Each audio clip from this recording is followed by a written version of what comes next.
Yo. Hey guys, how's it going? It's Uncle Kevin. Today we're reacting to why Taylor Swift doesn't own her songs. Let's get into it. Swift is involved in a public feud again, and this time it's over who gets to own her music. Right now, They said again. Like this is all she does. Come on. every song off her first 6 albums lies in the hands of this man, Scooter Braun. That means he owns the master recordings for this song, Look what you made me do. Look what you made me do. and this song, He's the reason for the teardrops on my guitar. and everything in between. And this doesn't sit well with Taylor. According to her recent Tumblr post, she seems to really hate the guy who now owns almost her entire catalog.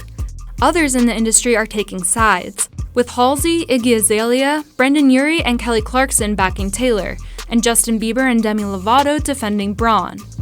So what's this feud all about? Is it all just a PR stunt to drum up press for Taylor's new album? And why doesn't Taylor Swift own her own music? First off, a master is the original and definitive recording of a song. The version that gets streamed on Spotify, included in a movie soundtrack, played on a vinyl record, and so on. For some time now, Taylor has wanted to buy all of her masters back from her former label, Big Machine. The company wouldn't sell them to her outright, but they did offer Taylor a contract that would grant her immediate ownership of her masters if she agreed to stay at the label for 10 more years. Thing is, Taylor knew that the label's CEO was planning to sell soon, and she didn't want to bind the future of her career to some unknown buyer. In 2018, she left Big Machine for Republic Records, where she nailed a contract that would let her own all of her masters going forward. But the masters for her first 6 albums, they were still the property of Big Machine. On June 30th, 2019, it was announced that Big Machine had sold to music industry mega manager Scooter Braun, which meant Braun now had ownership over Taylor's masters. When the news broke, Taylor posted Okay, I'm struggling with this article, the way they're just going over and over. One thing, man, that I just want to interject and say, when it comes to music, how these things work, like masters and everything, like one thing that we're not told, us especially as the fans, when these people come out live, is when you get signed, that contract, what it means to be signed to a label is essentially you're being given an investment to make music. So when you get signed, they promise that when you come, they'll pay for certain things, they'll do certain things. And in that contract, there's an agreement. Either you're being signed as a work for hire, or you're being signed and you have a distribution deal, or you have some form of deal that you set up. So what happened in Taylor Swift's case, if my understanding is correct, if I understood it correctly, was when she got signed as a teenager or when she was still a kid, her parents signed her to a terrible deal that didn't favor her as an artist. They signed her essentially to those deals that favor the record labels. And what the record labels do is they say, we'll give you X amount of dollars, in return you make us X amount of albums. At a certain period, this relationship will end and you can move on and we can move on. So essentially all the work that you've created is ours. That's essentially how a lot of this music business works. So what tends to happen is, at the beginning, because you're desperate and you need that investment, because making music, distributing and marketing it is not cheap. You need somebody who can foot that bill. And a lot of these record labels, they take on that. That's the risk that they take. And a lot of times these people, they sign 20 people at a time and hope one person breaks so that they can break even and make their money back. So when a person like Taylor Swift blows up, they're not willing to let go of that asset for free. But in this case, the sad part is, she wasn't saying, let me go for free. She was saying, I'll buy back my records. And I think that's what the real news is, you know.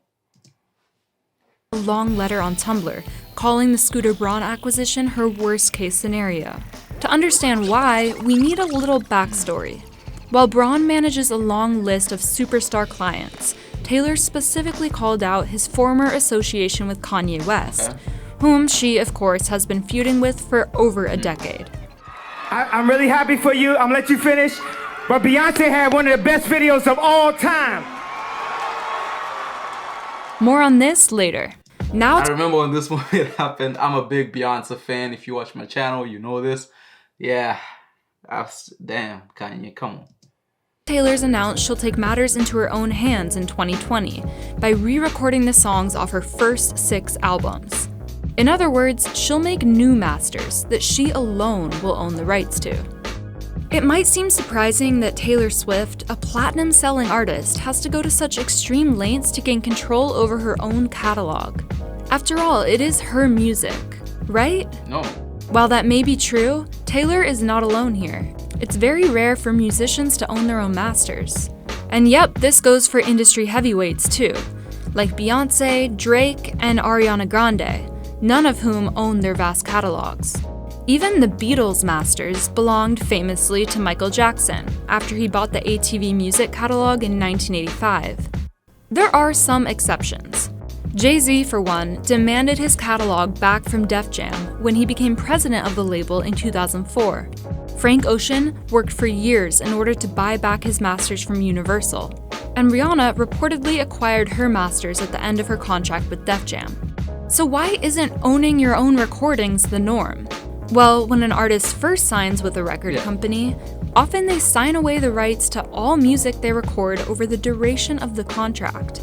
This provision is supposed to account for the risk labels take when they back a budding artist, who may or may not make it big and, in most cases, don't. The record company not only pays for the artist's studio time, but provides them with promotion, marketing, tour management, and in many cases, a cash advance. They're taking a chance on the artist, and in return, they're promised the artist's future masters, which they hope will grow more valuable over time. The owner of the masters, in Taylor's case Scooter Braun, decides how to license out each song, to which streaming services, stores, movies, TV shows, or commercials. Every time Taylor's music is streamed, downloaded, purchased, or played, it will generate revenue, and Braun's company will get the biggest slice of the pie. Taylor, for her part, will still collect songwriter royalties, but it'll be Braun's company that collects and distributes those payments. It's possible Taylor's worried that Braun will hoard the royalties from her music, cheating her out of her fair share. But based on her Tumblr missive, Taylor seems... Yeah, this whole transaction was pretty weird. Because, like, if she could afford paying them, they could have essentially sold her what was owed to her. But then you also understand, like, from a business perspective, for them, if their biggest asset... Because I'm not sure if, you know, like, it would be shady if the only thing they sold were Taylor Swift's, you know, music only to Scooter Braun. But I'm pretty sure he bought whatever they owned, which is essentially her. I don't know which other artists were under Big Machine. But if that was the case, then this was some shady personal stuff that, yeah, she should feel some type of way about. But I really feel sorry for her because even after this, I do believe Scooter Braun sold the masters to another entity and refused to sell it to Taylor, which then just shows you that this whole thing was more personal than it was really focused on business or on doing the right thing. Like, I remember it was like 300 million. It's like, listen, 300 million from Taylor Swift and 300 million from me. It's still 300 million, man. Come on. It's more focused on how Braun will treat her life's work. Essentially, she writes, "My musical legacy is about to lie in the hands of someone who tried to dismantle it." Did Braun really try to take down Taylor's career? Since he hasn't formally responded to Taylor's call-out, it's pretty unclear what role the manager had, if any, in the 2016 drama between Taylor, Kanye, and Kim. After all, Kanye hired Braun as his manager after his album release party / fashion show, which was when he debuted his song Famous, with its now infamous shout-out to Taylor. I feel like me and Taylor might still have sex. Why? I made that famous. God damn! I made that famous. When the song was released, Taylor's spokesman denounced it as misogynist and denied that she had approved the lyric beforehand, as Kanye claimed.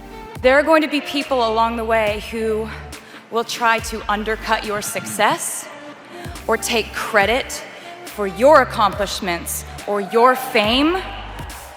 A few months later, Kanye added fuel to the fire by dropping the controversial visuals for Famous, which Taylor referred to as revenge porn in her recent note on Tumblr. But that video seemed to be all Kanye's doing, not Braun's. The star is known for taking creative control over his work. Then there was the big bombshell a month later, when Kim Kardashian posted a phone call recording showing Taylor gave a thumbs up to the use of her name in Kanye's song. And, you know, if people ask me about it, I think it would be great for me to be like, look, he called me and told me the line before it came out. Like, joke's on you guys, we're fine.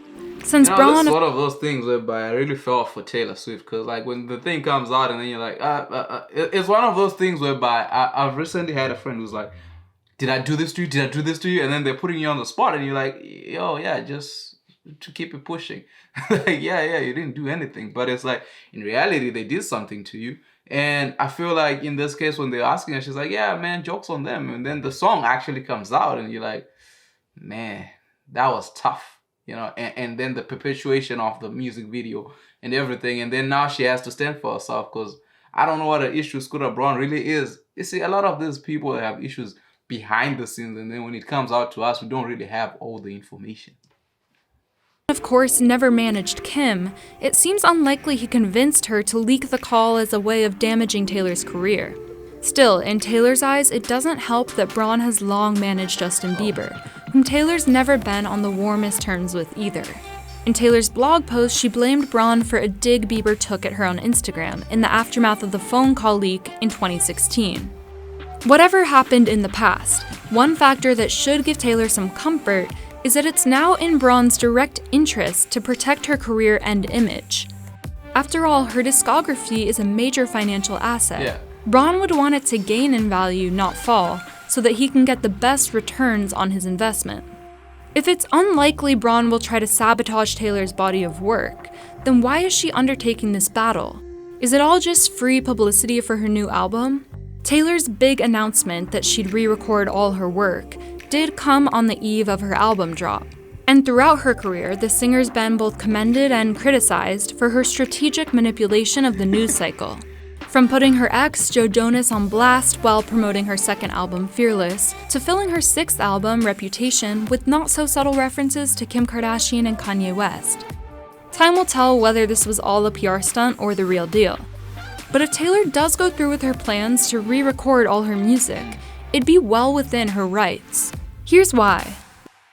Braun, as the master rights holder, only owns the original recordings of Taylor's songs. Taylor, as the publishing rights holder, actually owns the songs themselves. The lyrics, the melodies, the musical composition. That means she can record them all over again and re-release them, creating all new definitive versions of her songs. We'll have to wait and see what happens and whether other artists will follow Taylor's lead. Yeah, man, it's quite an interesting thing. You know, as I've moved to the city I live in, and I've been interacting with a lot of these, they're not at the level of a Taylor Swift, but like with these actors, these people in the entertainment industry, I can definitely tell you, these people are weird. Like it's a whole weird society that we know nothing about. And the more you interact with them, the more you realize there's a lot that happens behind the scenes before it even leads to this. And they live in this bubble of a world whereby the rest of us don't exist, right?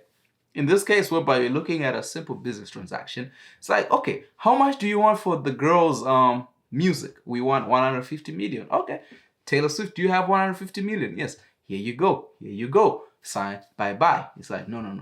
Those personal issues behind the scenes then come into the forefront. And then there's a lot of pettiness. And then these people come out and they try to get the public on their side. Because I do remember watching a lot of Scooter Braun interviews where he's like, oh yeah, how can Taylor do this to me? She's a snake. And then you watch the Kim Kardashians, you watch the Kanye West, they come out with their own version. And then you watch Taylor Swift come out with their own version. And then we're just there deciding, us amongst ourselves, like fighting each other. Like, yo, this is what's up. This is what happened. This is what happened. How can they do this? But in truth, it's we don't actually know what's happening. And then the question that she asked, are these PR stunts? Listen, obviously Taylor Swift has a marketing team behind her. She has a PR team behind her. They know what they're doing. Everything is super strategic in terms of when the certain news comes out. Because at a certain time, as an artist, when you're putting out, you need to have that noise. Not necessarily for her fans, but for the, what you call them?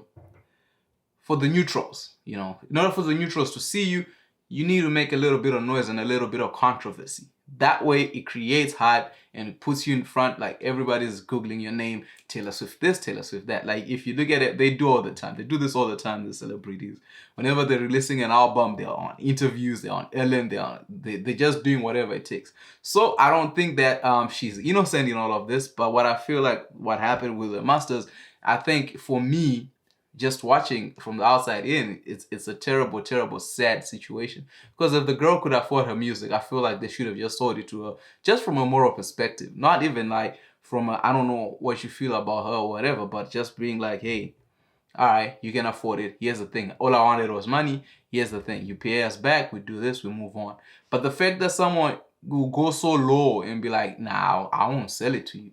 Like, I feel like Scooter Braun takes an L for this, man. Like, it was just sad. Anyway, I'm doing a lot of content on Taylor Swift. I feel like her career is just something that I know a lot of people praise and stuff like that. For me, I'm just coming in and giving my own touch, you know, because I truly believe that she's she's one of the biggest artists of our time, you know, and I just want to be one of those people who gave her the flowers whilst we still could, you know what I mean? Like, in the next 20, 30 years when we all retire, sitting back home and they're like, yeah, this and this honors her. We're like, yeah, we were there. With that said, I'll be seeing you guys in the next one.